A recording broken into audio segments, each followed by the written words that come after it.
Have you ever been asked to do pornography? Any advice for those considering that path? You know, you could get into trouble, actually, if you corresponded with someone who tried to assassinate the President of the United States. You can overthink this too much. Yes. You can be what I call a little too thinky. That's what I was trying to say with that movie. By making the movie, it's like, look, indie film's kind of dead. That's a little too thinky for me. Right. Stop being so thinky.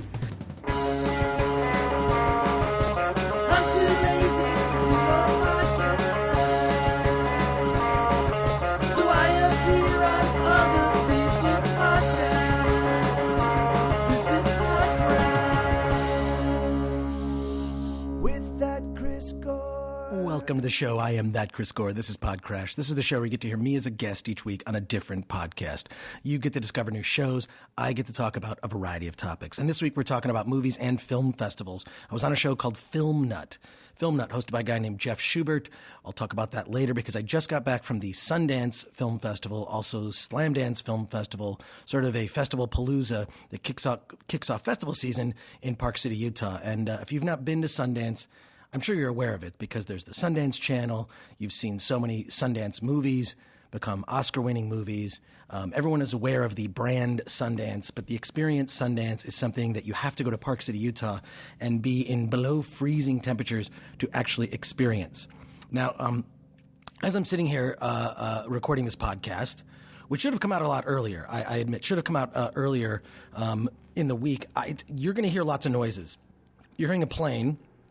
You're going to hear a train go by about every 5 minutes or so. You might hear construction. You might hear a barking dog. I just have to get used to the fact that I'm living in this place downtown. It's not that it's a busy area, but there's always activity. So if you hear little random noises, think of those as Easter eggs.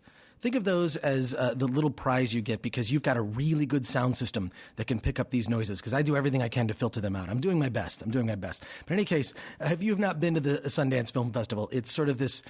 It's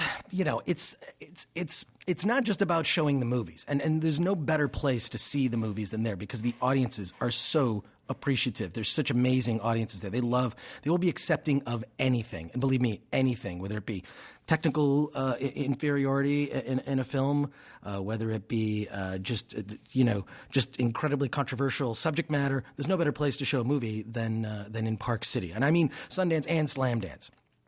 I was there to see movies, sort of reconnect with the festival world, and also just hang out and party and whatnot. And it's sort of expanded in the ways that like other festivals like South by Southwest have expanded, where it's not just about the movies. Of course, there's panel discussions and whatnot. There's music there. There's Sundance music. Now there's comedy and podcasts taking place there. I actually saw Who Charted with Kulap Velasek and Howard Kramer there, and Paul Scheer was there.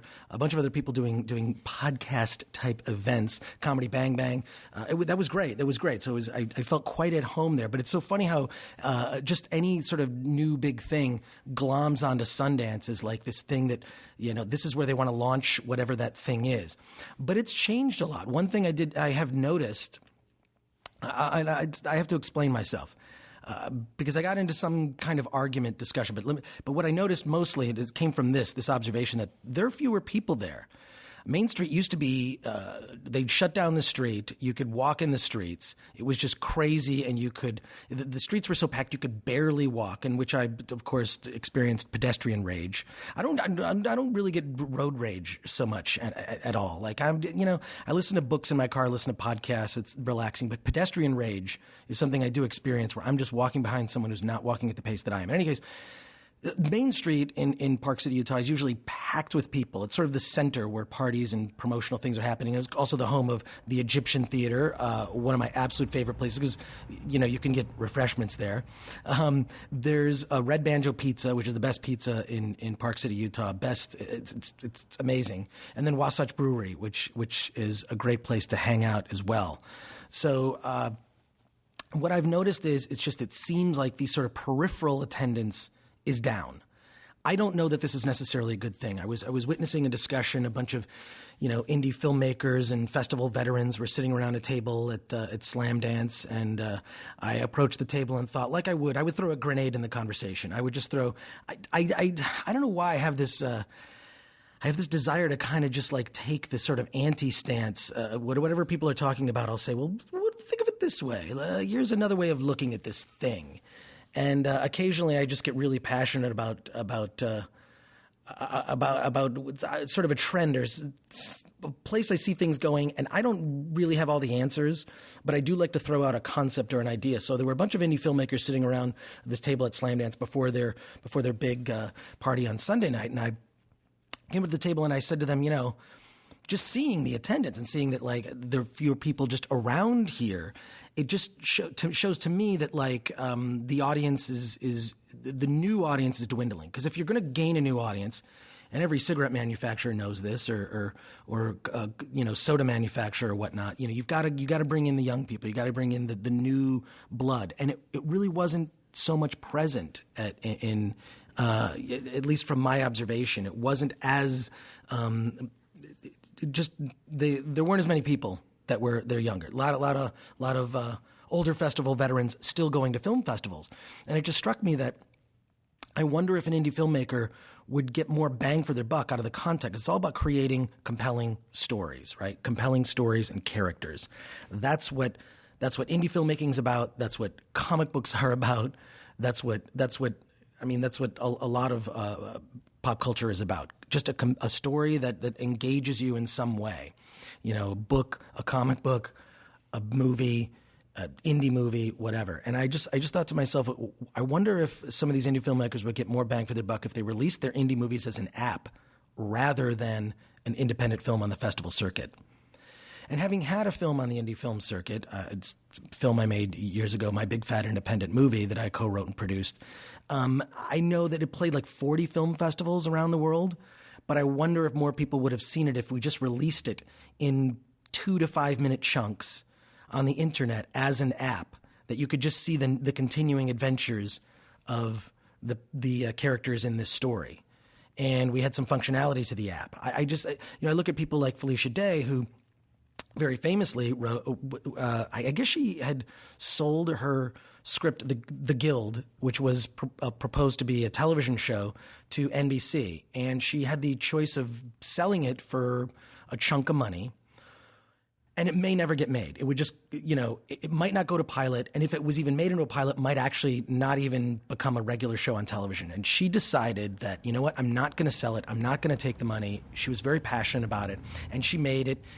She made it in little chunks as much as she could. She made like a few minutes here, a few minutes there, and then she'd make an episode of it, and then she was asking for money and donations, and got it made. And of course, now what do we, 5+ seasons into the Guild? I mean, it's amazing. It's on Xbox, sponsored by Sprint, sponsored by Microsoft. I mean, it's a huge thing. There's they've got a music video.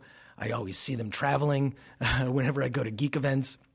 I see all the Guild actors. I love them, and I really think that there's something to that. That if there's a way that the indie film that you're making could be serialized and seen in little chunks, little bits of the story, a little bit at a time, maybe there's a way to translate that story into app form. Because I really feel when you look at the trends of people and the way that we consume content these days, it's in little ADD chunks, little tiny chunks rather than larger stories.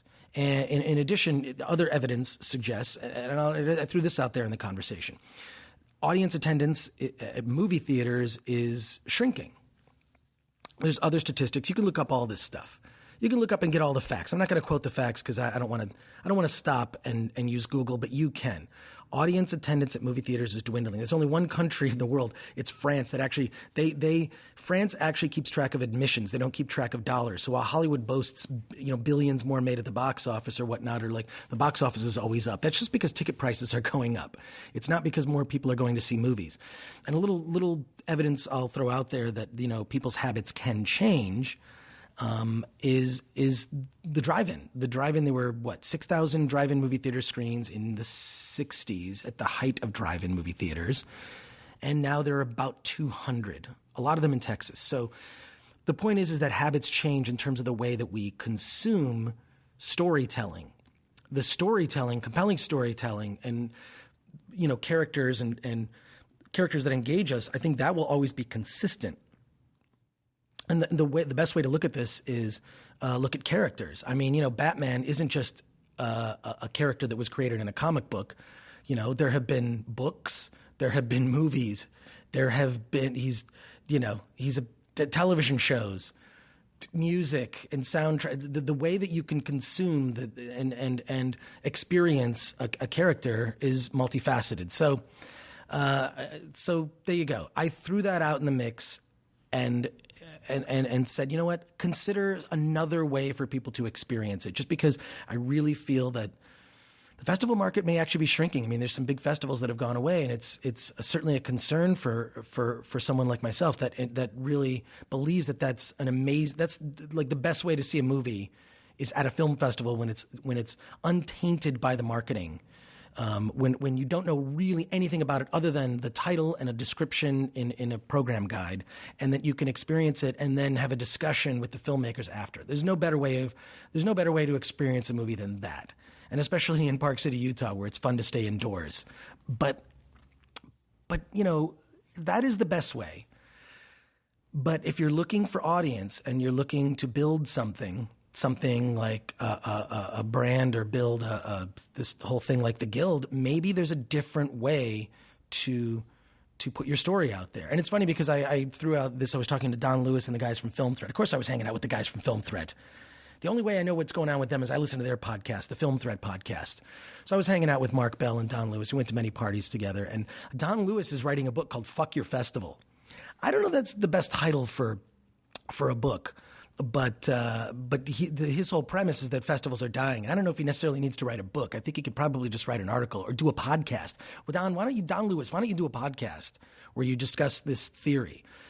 But my whole thing is that it's the whole compelling storytelling and engaging characters. That's never going to change. The way people consume things will change. I mean, there's a whole generation of kids that say to themselves, "Hey, Dad, you know that video game Spider-Man? They made a movie of it. It's called The Amazing Spider-Man." Yes, there are kids today that don't understand that the source material came from comic book. A couple of plugs I want to get in before we move on with the show. February 7th, I'm going to be at SF Sketchfest. I'll be at Cobb's Comedy Club at 8 p.m. You can get more information at sfsketchfest.com. You can also follow them on Twitter at sfsketchfest. And I'll throw up a little Facebook invite for my friends in the Bay Area. SF Sketchfest is going to be a blast. I cannot wait. I'm doing my stand-up comedy there, and I'll also be hosting a night with some up-and-coming comics as well. Also, Saturday, February 23rd, PodCRASH live at IO West, 6366 Hollywood Boulevard. You can get more information. And this is our special zombie edition of PodCRASH. We're going to be talking about The Walking Dead and all things zombies. We've got some really good guests. Nando Velasquez from AfterBuzz TV. He does the Walking Dead podcast. Matt Raub, he's very well versed in the ways of the zombies. And there's going to be a lot more special guests as well. It's going to be like our Star Wars one. So lots of zombie experts, zombie talk, zombie fun, and then later that night at 11:30 p.m. Comic Book Live, a special Walking Dead edition of Comic Book Live. I think I'm going to be playing Merle. I'm going to play Merle in that one. It's going to be a lot of fun. Okay, now on to the show. Jeff Schubert is a guy. He's a passionate dude, passionate indie film guy, and I love this guy. He invited me on his show, FilmNut, and FilmNut it was like a video podcast that was on the stream.tv. They haven't really updated in I think since June. They haven't updated their feed of shows, but there's a whole library of shows. There's a whole library of shows of FilmNut, so you have to look them up. This was recorded back in February of 2010, and I actually was doing a show for the stream.tv. I was kind of experimenting, do I want to do a podcast? Do I want to do an online show? And I did a couple of episodes of a show called That Chris Gore Show. I did for the stream.tv. I wonder if it's still there. I'll have to look that up. You know what? You look that up. I have to do this podcast right now. So in any case, I got together with Jeff. We talked about all things indie film. We talked about festivals. We talked about making indie movies. Talked about my history with Film Threat. And then, of course, I threw a few grenades into the conversation, as I tend to do. And here it is, FilmNut. Let's talk film. because I really think that you can go to film school, and there's so many different methods to get into Hollywood. Quentin Tarantino famously, worked at a video store. There's no real one consistent story. In fact, I think mostly if people go to film school, they end up. It's more difficult to get into the business because maybe you know too much. You don't have that. You have to be almost a little stupid to want to do this and be a part of this. But I try to offer practical advice. Like if you're at a film festival, you need to go to the top parties, and I don't usually have a problem anymore. But I think it's important to get into a party, so I offer these party crashing lines. One of my favorites. First of all, just put on your poker face. You're going to try to get into a party. What I always like to do, this one always works, is you kind of sidle up to the bouncer at the front of the line, and you might carry a drink, a little pint glass, fill it with apple juice, maybe a little beer, maybe you've got a roadie on you. Have a little bit, just in the glass, and you just sidle up to that bouncer, you look him right in the eye and say, "Hey man, is it cool if I take this outside? Can I take this outside?" And always the reaction is, "You cannot take that outside the party. Get back in the party." It works every time. It's great because the only thing a bouncer can actually get fired for is allowing someone to leave the party with an alcoholic beverage. That's great. It's a law, apparently. That's funny. Well, there you go. Use that one. It's even good for parties that have nothing to do with film festivals. And then when you're on the way out, tell them that Chris Gore says hello. Yes, yes. Use that one. Well, I'm going to get to some IMs, but also, the book is just loaded with things like talking about the team, producers, reps, managers, agents, publicists, how to make use of them, marketing supplies, film festivals. It's really an A to Z. Drink Moxie would like to ask or comment, how hard was it for you to sell Film Threat after being a part of your life for so long? Well, it's weird because I started it when I was a teenager, like right out of high school. As a magazine? Yeah, exactly. I was in high school and I kind of got involved with these guys who did a zine called The Truth. And The Truth did these sort of gags like Santa Claus killed by terrorists. It was just goofy. This was back at Kimball High School in Royal Oak. That's where I'm from, folks, just outside of Detroit.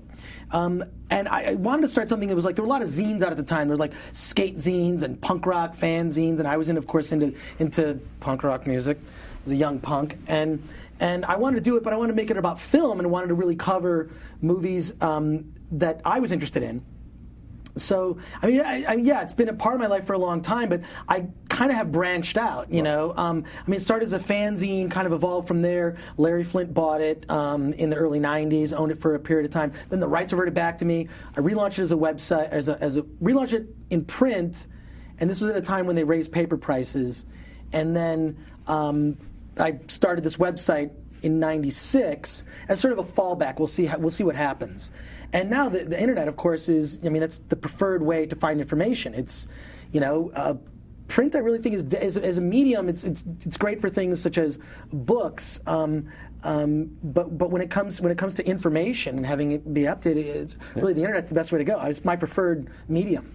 Well, I love it, but it does feel weird. But also, like, there's other things I've been itching to do. I kind of look at Film Threat as my tour of duty. Mm-hmm. I kind of want to go and do it and learn everything and meet, have an excuse to meet my favorite filmmakers. And I've been able to do that. And I always wanted to do my own projects, in terms of TV, film, and whatnot. And working on a couple projects right now, including, oddly, I've been approached. This is kind of like news. I've been approached by a couple different documentary filmmakers about doing a documentary about the 25 years of Film Threat, because there are a lot of crazy stories. I can imagine. For example, you could get into trouble, actually, if you corresponded with someone who tried to assassinate the President of the United States.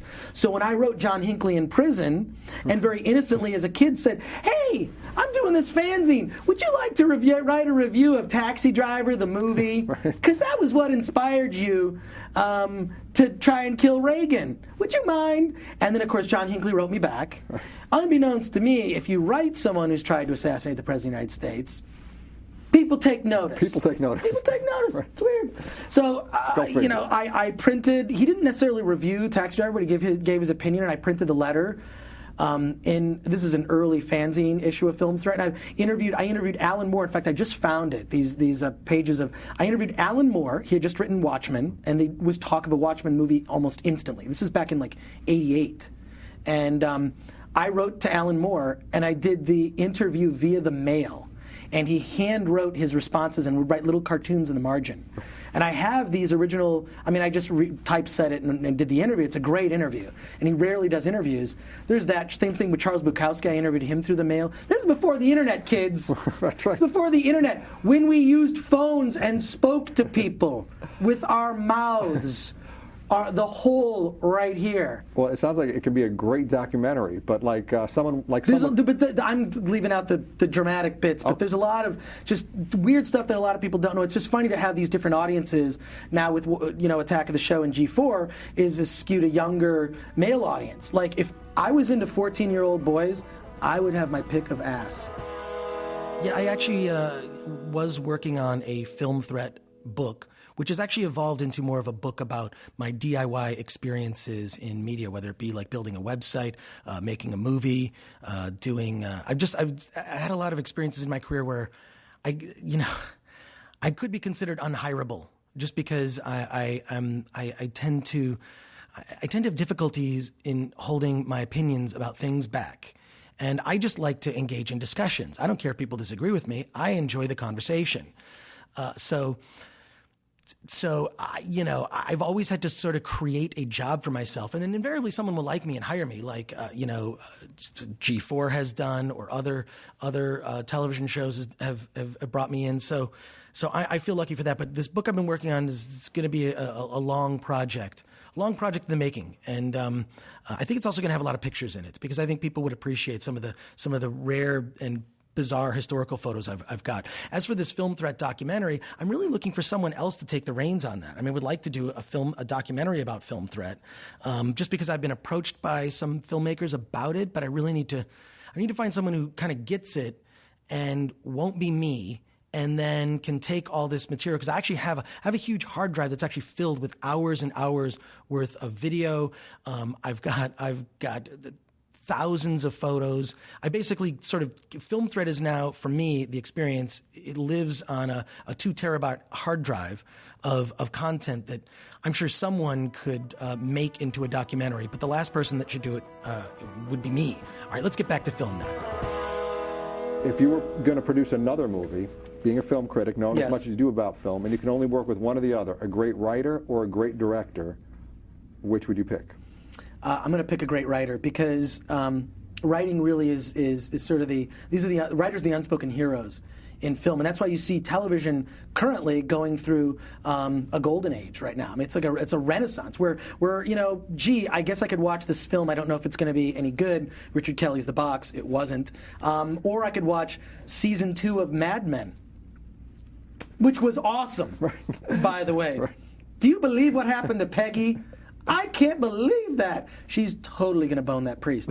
But I think television is the arena in which writers rule, and that's why it's so good.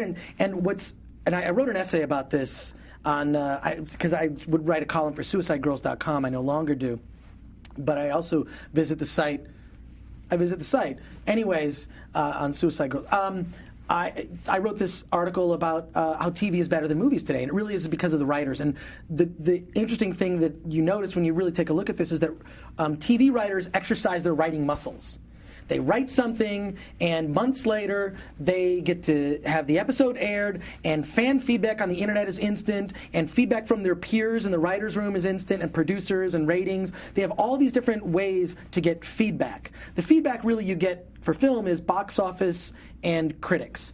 And usually the amount of time, average time between writer thinks of idea, movie in theaters, 7 years, and that's short.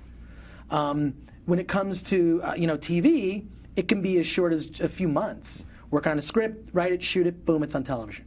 Well, I'm glad to hear you say, a respected critic talk about writers being the unsung hero, because that was my personal opinion, but I just wanted to ask you... Oh, so we agree on this? Absolutely, 1,000%. This isn't good. We need to disagree about something. You're really angry. Well, there is something there is something I do disagree with you about that maybe we'll get to it in a little bit. I can't wait. But let's get to some IMs, because I'm being very selfish with my time with you. Silent would like to ask, have you ever been asked to do pornography? Any advice for those considering that path?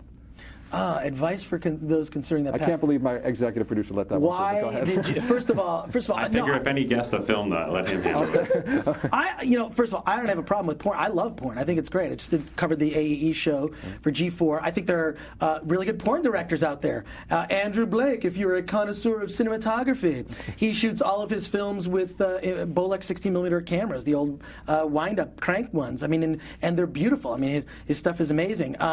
Never been in a porn other than maybe my own personal Has someone asked you to be in camera. one? Asked me? No. Oddly, no. Never been asked. Are you sexting people? Are you doing any of that? Sexting. Look, you know what? I have electronic devices. Right.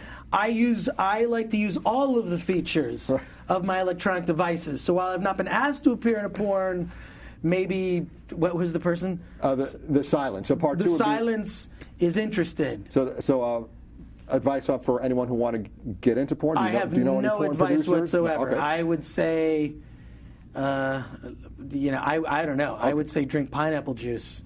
Fair. You can look up the benefits on Google. I'm not going to tell you what they are because I can't think of a pleasant way to put it. Moxie, what is the best and worst part of being on the Independent Film Award circuit? I'm not really on the Independent Film Awards circuit. Maybe they meet in film festivals. Yeah, maybe just being a personality within the world. Best and worst. Let's see. The best thing is just I don't know. I meeting people that you want. Meeting to meet. people. My favorite thing is really to go to a party, not one where they've got like the loud. Right. Like, a little louder for Brian. Yeah. You can probably, sorry to broke here, but those kind of parties where you can't talk to, I don't like that. It's like, it's literally like taking away my mutant superpower, my talking. Right. So I need to be able to be at a party where I can have a conversation, not too small, not too, just like, I'm actually most comfortable at like a dive bar, but I like to go to those and really just talk to people and hang out. The worst part is when I'm in a conversation, I can see someone waiting, and they're waiting for that moment, and they come up to me, and they just give me a postcard and say, hey, my movie is,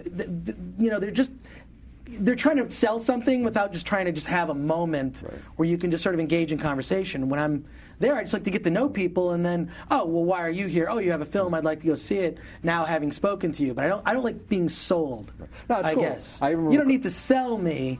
I'm here at the festival, I'll probably see your movie. Let's have a conversation, let's talk about stuff. I guess my only other piece of advice in terms of crashing festival parties would be just to be nice. That actually has worked for me more than anything. I guess I should emphasize that point a little bit more, but I just always accept the answer of the person at the door. So if somebody says, hey, you're not on the list, and none of the methods that I've used actually work, then I'll just say thank you, and is it cool if I wait around? And I just don't get upset. So I go the opposite way. When you see so many people getting upset and I'm on the list and they get angry, it's like I just do the opposite. I'm just nice. I step aside. I just hang out. I'll usually run into someone. Here's my trick. I'll run into someone who's going into the party that I already know. And then by them saying hi to me, or they'll even say something like, what are you doing waiting outside? How come you're not in the party? And then whoever is guarding the door notices that I really do have a legit reason for being there and acknowledges me or says hi to me, or I'm just being friendly and nice. I always get in the party. I think the nice method actually has worked for me more than like these sort of crazy methods of like, just picking a famous name or trying to, like you're trying to walk out with a beer. Like those are sort of fun, dramatic, and they make good stories. But the best way really is to be nice. All right, back to FilmNut. I really think that there's just different paths. We were talking earlier. I think film festivals and making a feature or a short film and taking it on the festival circuit, if you do that for a year, that replaces, in effect, sort of what you would do in terms of getting a master's degree in film. If you can make a movie and take it on the festival circuit, I guarantee what you learn in a year is going to be better than what you do for your master's. I really think that's replaced that, and I talk about that in the book. I thought a great merchandising opportunity for you with that movie was to make T-shirts where that said words that you shouldn't put together, and you have one on the front and one on the back. that would, yes, okay, yeah, that whole diatribe, I love that. I love those. I don't know. A lot of the jokes in there kind of fell flat because they're jokes about subtitles. Right. When you look at, and I think there's talk of doing L.A. art movie by the guys who've done some of these parodies. I think the parody genre is pretty dead. in terms of theatrical release, I think that parody and the kind of film satires are better on the internet. They're really better on things like YouTube and whatnot because they're so instantaneous. I mean, they're spoofs of something that happened the next day. So, like the Jay Leno, the Jay Leno new campaign, they replaced the song. It's "Get Back to Where You Once Belonged," and now someone just reran that whole thing, kind of recut it to Radiohead's "Creep."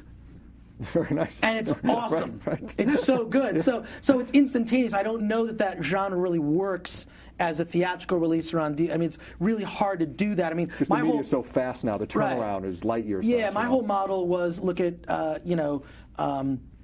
sort of the classic spoof films and how they really took like everything about the genre.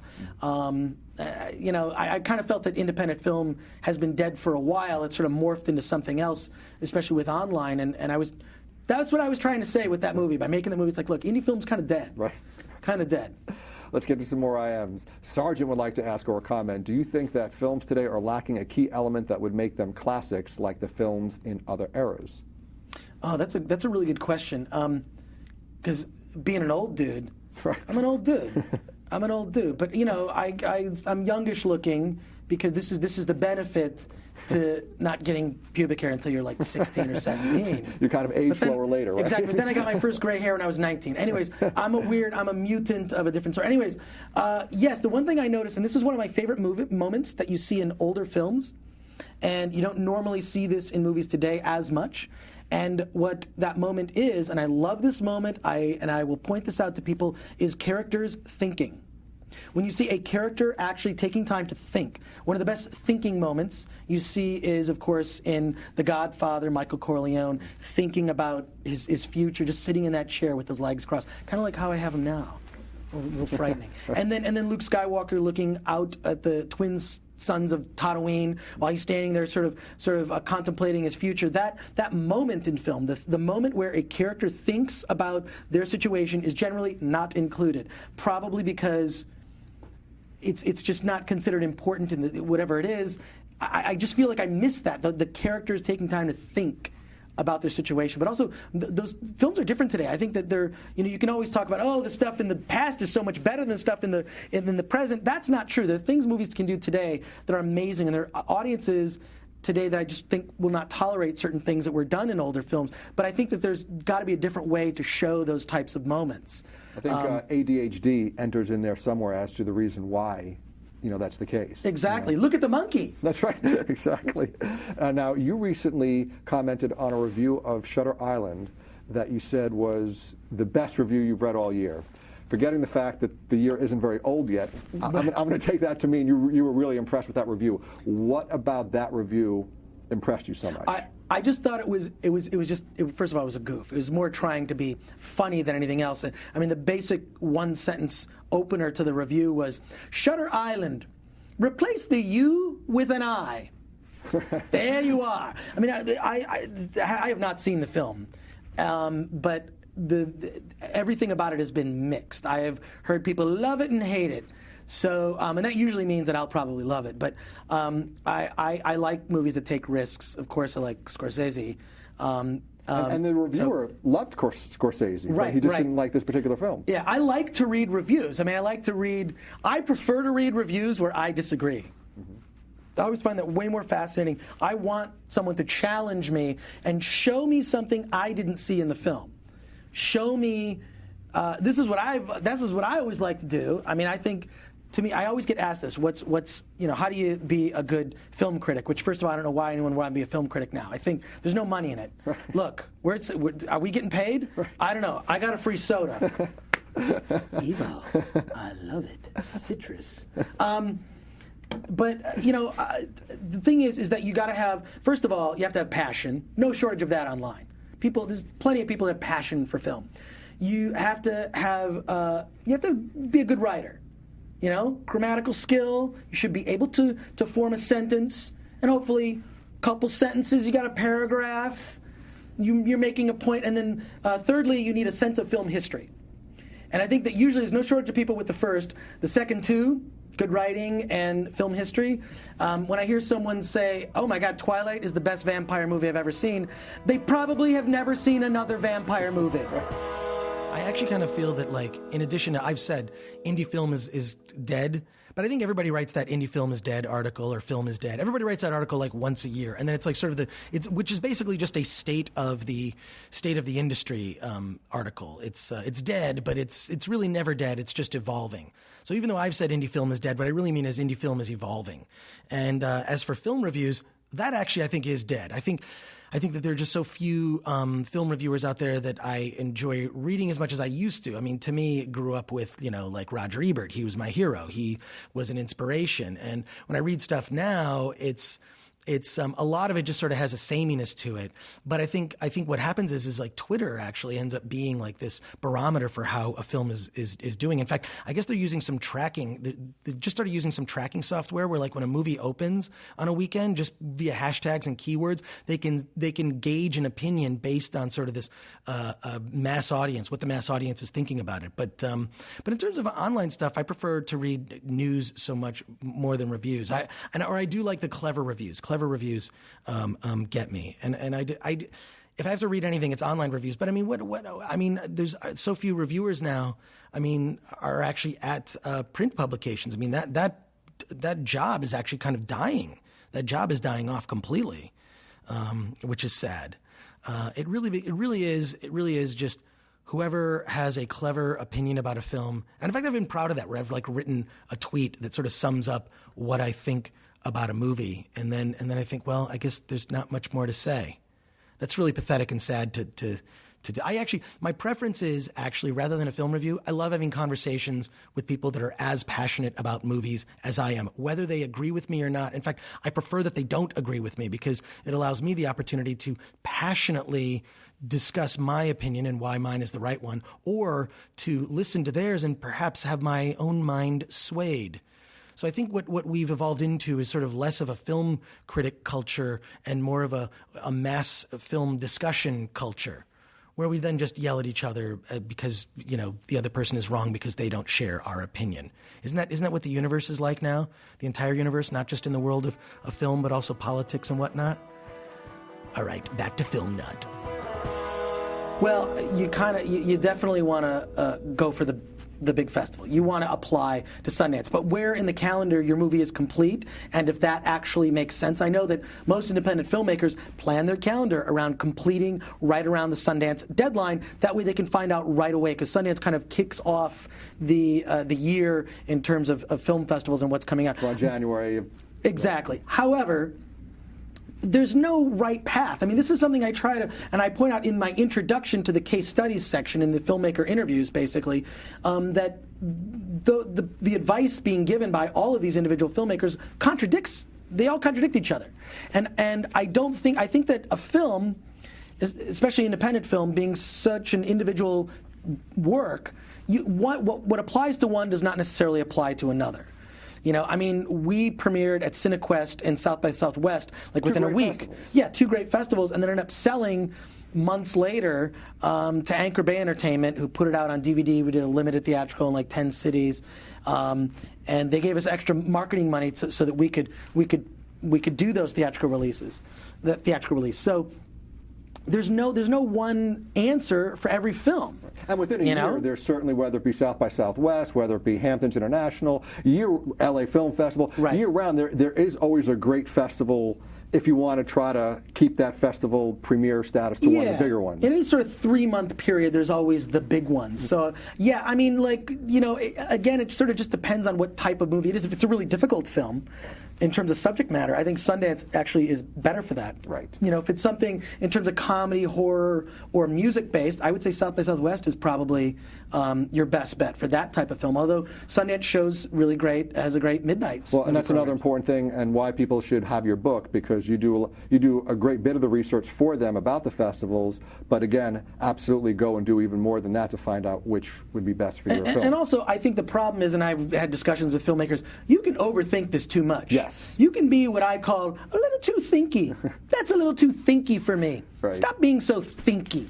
And you know what? It's like you got to move on. You can't hold on to like, oh, we were rejected from Sundance. So what? Next, moving on. Next project. Next festival debut. Don't dwell on the failures. Just look forward to the successes. Absolutely. Success is what makes you, and you just need to be successful a small amount of time to help you take that next step. Yeah, you only need one distribution deal. That's right. You only need one. I mean, seriously, you just need one good one, right. One good festival debut. I mean, that's it. Yeah, I mean, a lot of the great stories throughout, filmmakers like, Matt Damon with Good Will Hunting, Sylvester Stallone with Rocky, Chas Palminteri with A Bronx Tale, rejected every which way, boom, it was the one acceptance that made it happen for them. Official Rejection, it is a documentary that you're interviewed. Real quick, as we're running short on time, what's it about, and do you think it's spot on or in its subject matter? Absolutely. I mean, the guys who made this film made a great movie, 10 Till Noon, that was rejected on the festival circuit. So they kind of played the B, rejected by the A-level festivals. They played these kind of B and C-level festivals and kind of documented their journeys. And they talked to people like myself, Kevin Smith, Bryan Singer, other people from the festival world, and document their journeys, on the festival circuit. And Paul Osborne, who's the screenwriter of 10 Till Noon, did all of this documentation. And he paints a great picture. If you're a novice in the world of festivals, it's the perfect companion to my book. It really is the documentary that kind of explains the festival world in simple terms, like what is swag? Right. What are you supposed to do at a festival party? It kind of covers a lot of those bases, and in a fun way. It's kind of like a reality show. I keep saying to Paul he should repackage it and do some reality TV series, because they've got a lot of footage that they didn't use, and a lot of the best footage, of course, is the interview with me. Of that Chris Gore. Yeah. And they should have had more of me. Although, actually, I did a commentary track with Paul, because we met on the festival circuit. We kept running into each other because my film was playing the festival circuit and theirs was as well. We kept sort of intersecting paths, which is great. It's like camping. That's what going to a festival is like. You keep running into the same people at the same camp. He did a fantastic job, and I'm on a commentary track with Paul, like the secret commentary track, where we drank a lot of commentary juice. And we're not talking about Evo. A lot, yeah. We love Evo, but we're not talking about that. Oh, it's a little bit stronger than Evo. So I mentioned in the introduction, you've got a new show. What's that about? I'm going to be doing it next week, starting next week. Brian's got all the times and all that. He'll tell you. But it's That Chris Gore Show. That Chris Gore Show. And where is it going to be premiering? And it's premiering on the stream.tv right here. Awesome. Right here. Welcome to the team. Tuesdays at like 10 o'clock or something. I don't know. And what's the theme of the show going to be? Is it you know filmmaking? First, it's not going to just be about, I'm going to talk about film, but it's really not just going to be about film. It's, I'll give you the first episode is actually going to be about film because it's just the week before the Oscars. Right. So I'm going to destroy all my Oscar screeners on camera. Probably about one every few minutes. We're going to find an interesting way to destroy it. And then we have a segment on the show called Meet Chris Gore, where I'm going to talk to other people named Chris Gore. I'm going to interview them. For example, there's a Chris Gore who's a professional fisherman. There's a Chris Gore who's a race car driver. There's a Chris Gore from Australia who's a renowned stock trader. There's a Chris Gore currently in college. Not me. These are all people not me, but we share the same name. I would like to get to know other Chris Gores. So that's one of the sort of segments that we'll be having on That Chris Gore Show, which you can tune in next week, 10 o'clock. I believe Tuesday the 2nd? Tuesday the 2nd will be the first episode. At 10 o'clock Pacific time, right? 10 o'clock Pacific that'll time. Be live. But it'll be archived. Brian knows about all this. He'll tell you. He'll tell you. Yeah, but starting next week, I'm going to be here once a week, do my gig at G4, go get drunk, and then come here and do the show. Well, come here and do the show. Well, before we let you get out of here, because we know you got to go, and I thank you so much for coming in, do you have a favorite set speak term? Like back to one, or checking the gate, or martini shot. Favorite, yeah, martini shot. Martini shot's a favorite, just because, of course, what's implied. Gosh, I really don't. I really don't have a favorite one. Martini shot's always fun. That always works. I always like to make one up. Okay. God, that shot. That's a perfectly cromulent shot. All right, that's it for this week's show. I really want to thank Jeff Schubert from FilmNut. You can actually see other episodes, listen and or watch other episodes at thestream.tv/FilmNut. You can follow the FilmNut on Twitter. It's at the FilmNut. And like FilmNut on Facebook. Check out Jeff Schubert. Jeff Schubert, also an author. He has written a quite interesting book that you should look up Jeff Schubert. That's Schubert. Why do I always spell things out when I do this? For some reason, I feel this desire to I feel like I want to get all the information so that you don't have to, there's no reason for you to contact me after the show is over. I've given you every piece of possible information you could want. But if you do want to email me, you can email me at podcrashwiththatchrisgore@gmail.com, and I will answer your questions. I'm going to be reading some of the letters. I had a flood of letters recently. I will be reading those on the show in a future episode. But I really want to thank Jeff. A great guy. And also check out... follow me at that Chris Gore. Follow the show at PodCRASH Show. Check out our videos on YouTube. It's youtube.com/PodCRASH-TV, and like us on Facebook, because it's the only way that you can actually see pictures and get invites to upcoming PodCRASH events. Go to facebook.com/PodCRASH. I also want to thank all the people that have been writing reviews on iTunes. That is great. You have no idea how much this helps us. If you just rate us and write a little review, 2 sentences. So I really want to thank you, because what that does is boost PodCRASH up in the rankings on iTunes, and then more people can discover the show. And I need more people to discover the show, because I just became part of the Sideshow Network. So I really want to thank the guys at the Sideshow Network. I failed to mention this last couple podcasts, but Sideshow is a whole bunch of other comedy podcasts you should check out. So look up Sideshow Network. I'm proud to be a part of it. Let me read some of these reviews, because I promised I would. My favorite new podcast by Destroyer of Worlds. Keep on crashing, Chris. Yeah, you should listen, says RX Benway. Chances are you got here because you know who Chris Gore is, so subscribe. You'll like it. And wow, thank you. That's really nice. The best, says Doll Spectre. If you have ears and aren't listening to PodCRASH, you're wasting your ears. You know what? No, you said it better than anybody. You're wasting your ears if you're not listening to PodCRASH. So I want to thank you all for posting those reviews. I'll be reading more of those. And one last thing, let's get out of here. I'm standing here. You make the move. You make the move. It's your move. I'll try it, you.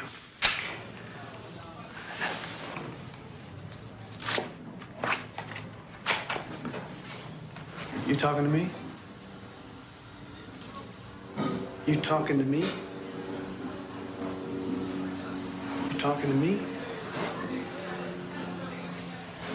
Well, then who the hell else are you talking to? Talking to me?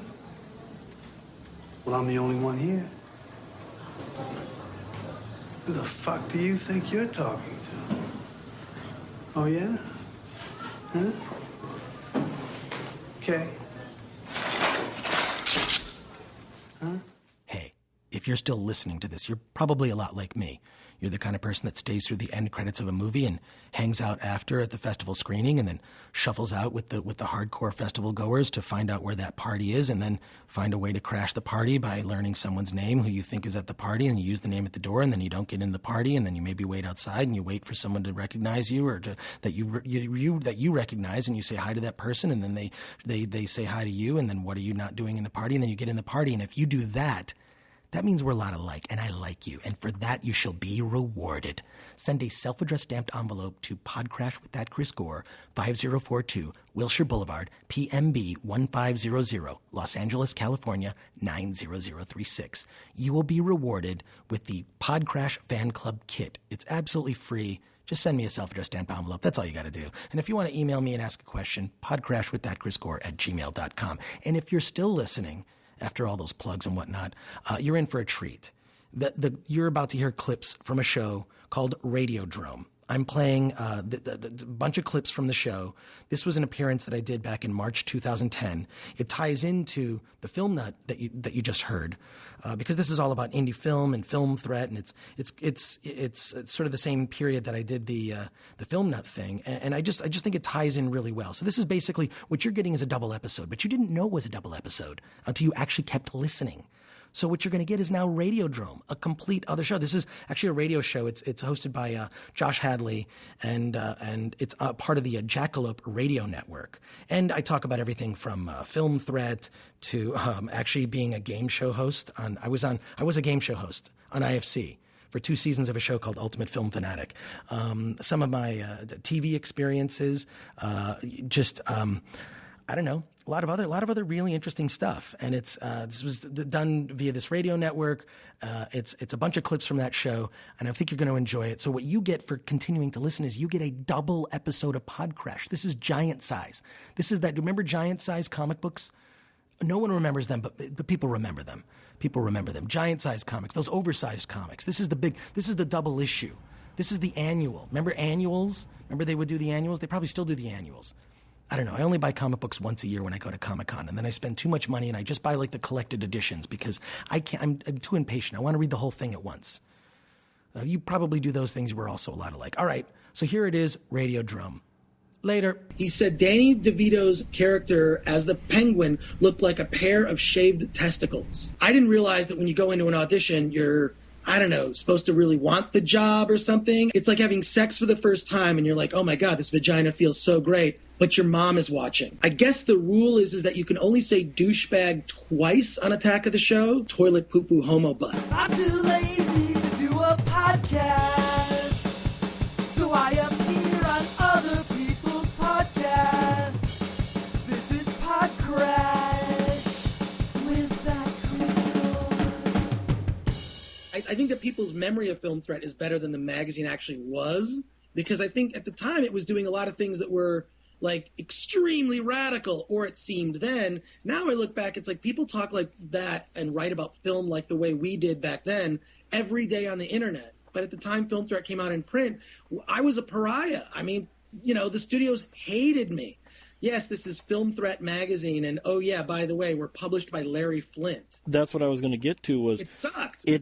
Did Larry Flint exert any kind of real control? Because I noticed a difference between what I'm going to call the first incarnation of Film Threat and the Larry Flint era, and you go from what I considered the true independent to having Macaulay Culkin on the cover of the first Larry Flint issue. Let me address that, because that's a really good question, but I can just address that directly. Larry Flint had no input in.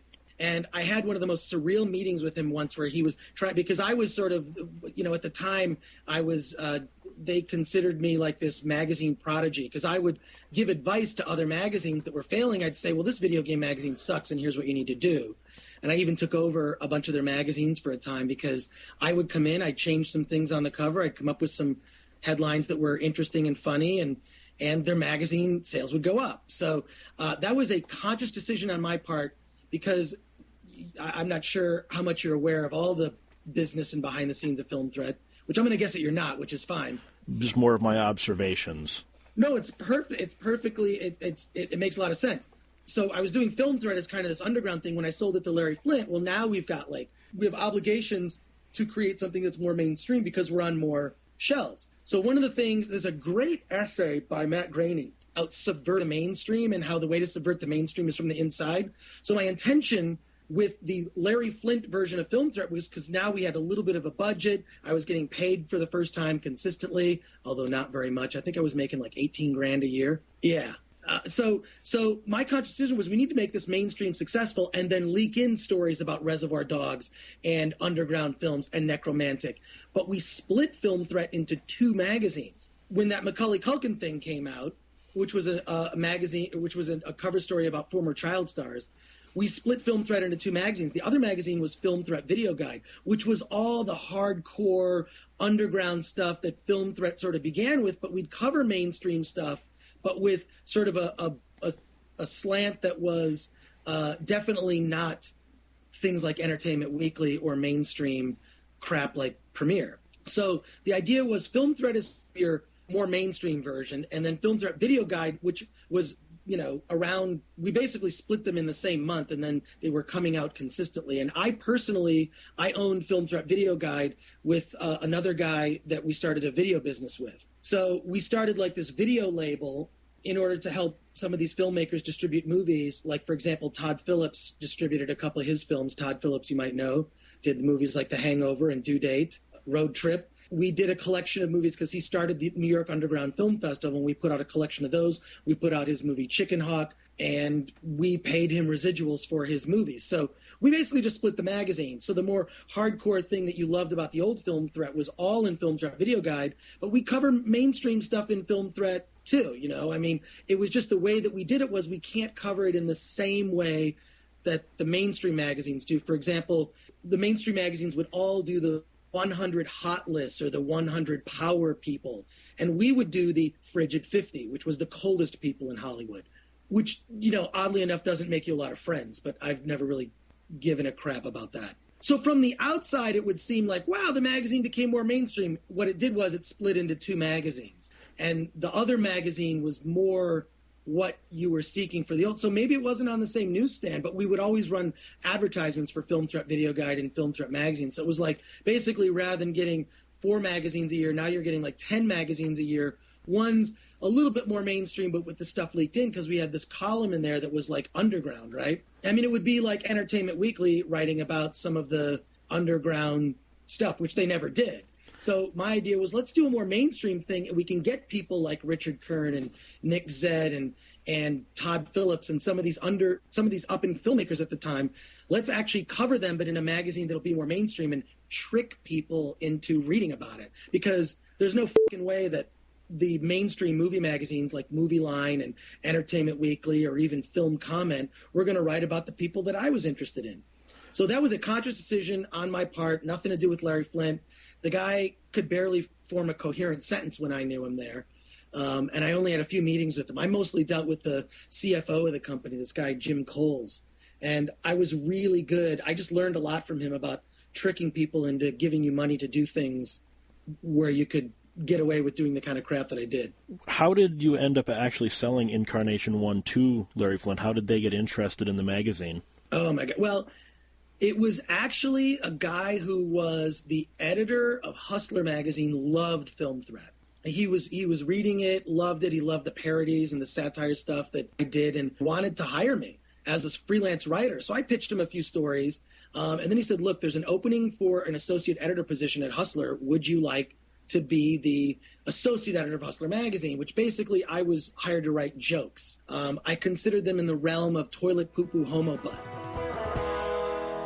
I mean, I never wanted to be on TV. This is like the late 90s, and I'd be doing Film Threat as an email newsletter and a website. Real simple. And one of the guys who worked at a place called Mindless Entertainment named Mark Cronin. Mark Cronin had worked on things like he did the Howard Stern show, the original Channel 9 show that Howard Stern did in New York. And Mark Cronin loved the stuff in Film Threat. He thought my writing was funny and called me in to do an audition. And I'm like, an audition for what? To be on being on TV. This is a time. At the time, I was writing 2 books at once. It was torturous. I was writing my film festival book. I was working on the second edition of my film festival book. And I was doing this book called The 50 Greatest Movies Never Made. I got to be focused on one major project. That's all I can do. And this was a real inconvenience. And so I went into this audition and I was like, whatever, what am I doing here? What's going on? What do you guys want me to do? What am I supposed to say? And they said, tell us what you thought of Star Wars Episode 1. Just, a few thoughts off the top of your head. And I went off on a fucking rant. I fucking hated Episode 1. And I described it as, and this is something I use in my stand-up act, I described the experience of seeing Episode 1 as one of the most awesome things and one of the worst experiences of my life. On the one hand, you've got double-sided lightsabers, which is amazing. You've got Obi-Wan meeting Anakin for the first time. You've got the guy we know he's going to be the Emperor, and all these things being set up. It's awesome. And then it's terrible. It's kind of like, and then there's just like god-awful stuff, like Jar Jar stepping in poop, and Anakin being called Annie, and just all the dumb things that just made it horrible. And then meeting after meeting, with the stupid Trade Federation and things that kids don't care about, or even the fans of Star Wars like myself, old school fans. And I describe it as like, it's like having sex for the first time and you're like, oh my God, this vagina feels so great, but your mom is watching. So it's like, oh my God, this is awesome. I am plowing into this girl's vagina. It feels great. It's more than I ever hoped for. Mom! What I just said to you is kind of what I said in this audition. I didn't give a shit. I just That's what I told the guy in the audition. I said, "Are we done?" Whatever, I left. Little did I know, having never auditioned for anything in my life, that all these actors that are here in Hollywood are desperate, sad human beings that care far too much about people liking them and crap like that I just don't have time for. And I didn't realize that when you go into an audition, you're, I don't know, supposed to really want the job or something. To me, it was just an inconvenience. From that, they thought the audition was great and wanted me to do a spot on the show called The X Show, which Mark Cronin was doing, which was kind of like the Man Show, but it was daily, an hour daily. And I was to be their movie guy. So I would come in and I had a segment that they ended up calling the Gory Details. The Gory Details just was basically me doing rants like the one I did to you. But I would always try to find, and it was at the FX network, I would always try to find ways that I could get away with saying stuff. Like, I could get away with doing so much, and I still do it till today. I get away with so much stuff on Attack of the Show. You have no idea the stuff I get away with that they don't know about. I'll swear in sign language. I'll mispronounce swear words, which I know I can do. I can say that someone is a shatheed. So I get away with a lot only because I know kind of what the parameters are, and I just try to be clever with it. And to me, it ends up being better than just saying because that's lazy and who gives a. So from that audition, I did the X Show, and then the same company, Mindless Entertainment, was developing this basically competitive reality movie game show, and they were looking for a host. It was like, oh, okay, sure, I'll come in, I'll do it. I didn't really audition for it. They just hired me because they'd already worked with me on the X Show. In fact, the X Show led to doing the new movie show, also with Mark Cronin at Mindless Entertainment. And a guy named James Rowley, who he and I were we bonded from the second we met because we were both huge movie, and Film Fanatic was really his creation. So it was really as simple as I'd worked with this company before. We'd done 2 TV shows, New Movie Show and X Show, and they said, we want you to host this game show. I said, great. I had to go to a game show camp to learn about all the laws, like what are the legal things I can and can't say. And the worst part was standing on stage with all these people and not being able to talk to them because I can't show any sort of bias towards any contestant. I really can just say, and I can't even, there's no time limit as to how long they can answer. I don't even think that they knew that. I mean, they could take as much time as they want sitting up on stage. Not being able to communicate with the contestants is also where our mutual friend Mike White ended up kind of getting screwed unintentionally on that show. Yeah, and now, here's when I can communicate with them, after they lose. So after the guys would lose, they would go sit in the audience, and then I would go over and be buddies with them, and we'd be talking about, well, Logan's Run. Yes, the effects are terrible in Logan's Run, but oh my God, Jenny Agutter, she does full frontal in that movie, and it's PG-13. And I'm not sure if she does quite full frontal. I think it's just her chest, but yes. No, there's butt in there. Trust me. I have it on Blu-ray. I love Logan's Run is one of my guilty pleasures. You're hosting the Film Fanatic. Was it a happy experience since you didn't really want it in the first place? Yeah, I really fell into doing TV, and it was fun from the standpoint of just learning that stuff. But what I did not like about Ultimate Film Fanatic, which basically made me not want to do television anymore, was the fact that I could not be myself on camera. I was merely a traffic cop. I had scripted jokes. Every once in a while I could throw in a thing that was my own, but I was being told what to dress and told what to say, and I hated it. I really did not enjoy that experience. A guy named Gavin Purcell, who had interviewed me for a National Enquirer TV, which I didn't want to do, but he convinced me because he actually sounded like a cool guy and gave me this good pitch and then how they would use me, and the guy ended up keeping his promise. Gavin Purcell, years later, after I'd done this thing for National Enquirer TV, became the executive producer of a show that was called The Screensavers on Tech TV. He called me in for an interview and said, we're doing this segment called DVD Tuesday. And he didn't audition me. I mean, really, other than that very first audition I did, I didn't audition for jobs. I just kept getting hired because people knew me. He said, we're doing this thing called DVD Tuesday. Would you want to do it? It's basically you talk for about 5 or 6 minutes about DVDs and you review them every week. I said, okay, I'll do it. I only have 3 conditions. First condition, I get to wear whatever I want within reason. And he's like, fine. So I could wear whatever T-shirt I wanted. I did have a T-shirt that once said, "I heart your vagina." But I argued successfully with the lawyers that vagina is a medical term, and Oprah says it every day. In fact, Oprah has a vagina. Personally, I think it's funny that you had to argue that with lawyers. Point of fact, favorite things to do is to argue with lawyers over things that are dumb. In any case, so I could wear whatever I want. The second demand was I could say whatever I want. Again, within reason. I'm not going to swear or drop F-bombs, but I can say whatever I want. No one's going to feed me my opinion. You're not going to say, "Oops, we've got this advertiser. We don't want to upset them." I don't care. I come in. My relationship is with the audience, and I consider that something that I built up. They trust me. I'm going to say whatever I want. The third thing I asked for, so he agreed to that one. He agreed to the first one, agreed to the second one. The last thing I said, "And all the DVDs I review, I get to keep them." And he said, "No, I can't let you keep them. We have to keep them here for a library for the people who work here." So I was like, all right, fine, I'll do it.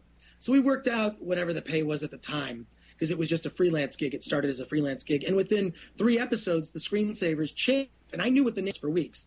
It was Attack of the Show. And Kevin Pereira was hosting at the time with Sarah Lane and another guy named Kevin Rose. And I came on. When I did my segment, I even referenced those guys. And I was just being honest. They're standing off camera on the side.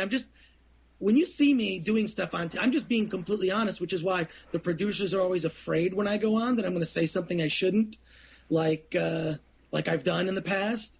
But for me, there's really just, I have a job to do and a service to provide, which is to give you my honest opinion and hopefully doing it in a way that's entertaining so you'll tune back. So they changed the name to Attack of the Show. Tech TV became G4 TV. Within a year, they hired me on full-time and had me doing other segments like going to film festivals and covering movie junkets, again, on my terms. I hate movie junket coverage. I think that stuff is BS, but I try to do it in a way that makes it not seem like it's a sellout. So that's you got the broad strokes version of my television career leading you up to here. And I've done other stuff with G4, and I have to say, it's the best experience I've had in television because to their credit, G4 allows me to be myself.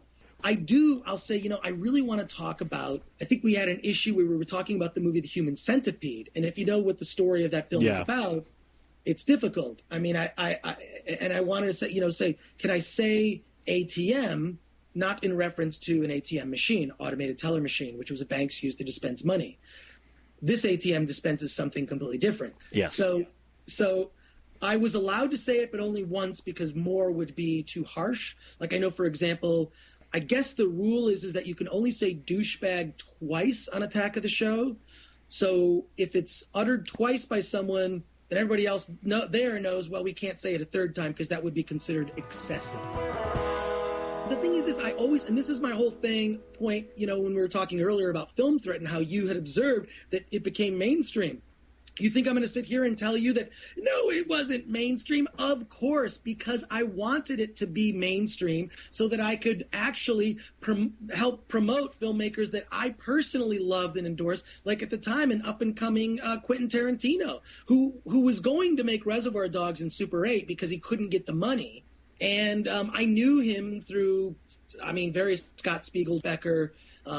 He came to a party at my house just before he was going to go into production. And I don't know, to me, it's like the whole thing was the mainstream thing was a ruse to get people to read the magazine so that then I could trick them into learning about other things. And DVD Tuesday is the same thing.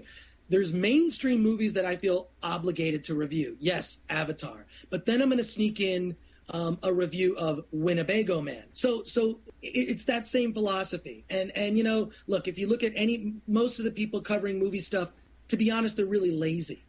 And most people who cover entertainment media, I know because I get the same press releases that they do. They're just regurgitating press releases. Entertainment and journalism together, I want to laugh. It's a joke.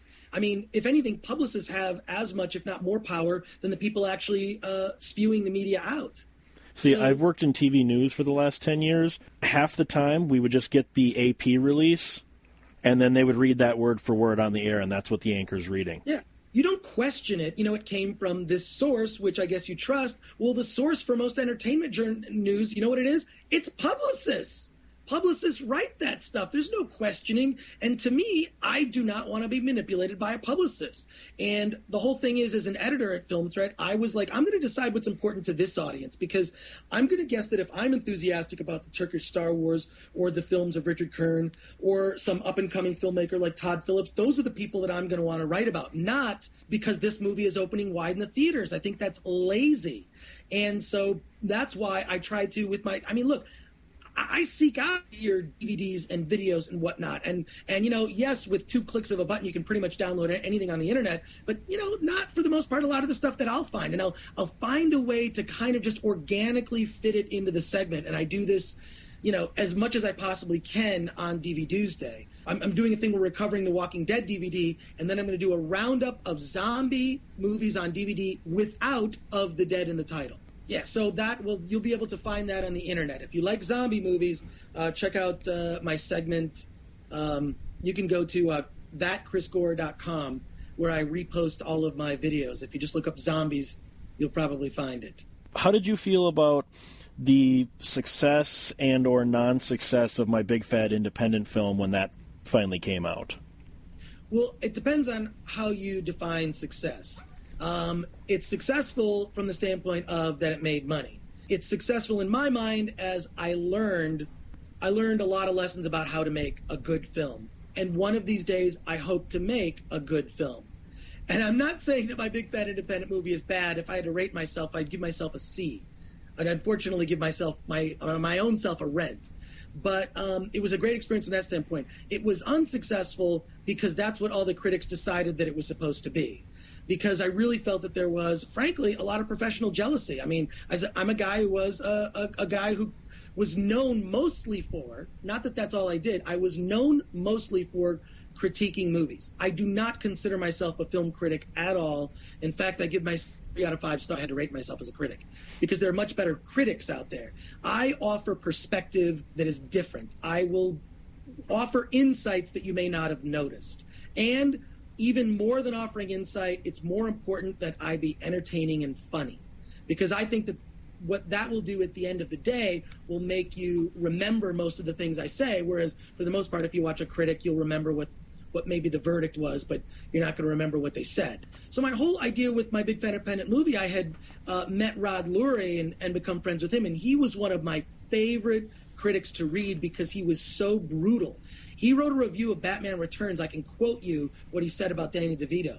He said Danny DeVito's character as the Penguin looked like a pair of shaved testicles. And then he proceeded to rip the film apart. And I agree. I mean, you look back, those early Batman movies were, especially in like current Chris Nolan incarnation of Batman. But in any case, I met Rod Lurie, and he had done a film recently, The Contender, which I thought was amazing. He did a movie before that that was great. Both independent films. Contender was actually picked up by DreamWorks. And I was talking to him, you know, just like, God, you know, I really would like to make a film. And he gave me this sort of pep talk and said, look, here's the funny thing. No one who covers sports thinks, I can go throw touchdowns like Ben Roethlisberger. You know, I can go and play baseball like A-Rod. No one who covers politics thinks, I could be Secretary of State. I could be president. But people who cover entertainment think, I could make a movie, and the point is, they can. Well, that's it for this giant-sized double episode of PodCRASH. I really want to thank Josh Hadley. You can find him on Facebook, and you can listen to the entire interview. It's archived at 1201beyond.com. That's 1201beyond.com. And you can follow his partner, Brad, who's his radio host. His partner is Brad. He was not on the show that time, but you can follow him at the Cinema Snob on Twitter. That's it. And a final, let's get out of here. Cut your knees and pull your teeth out one by one without any anesthesia. It's your choice. Open the door.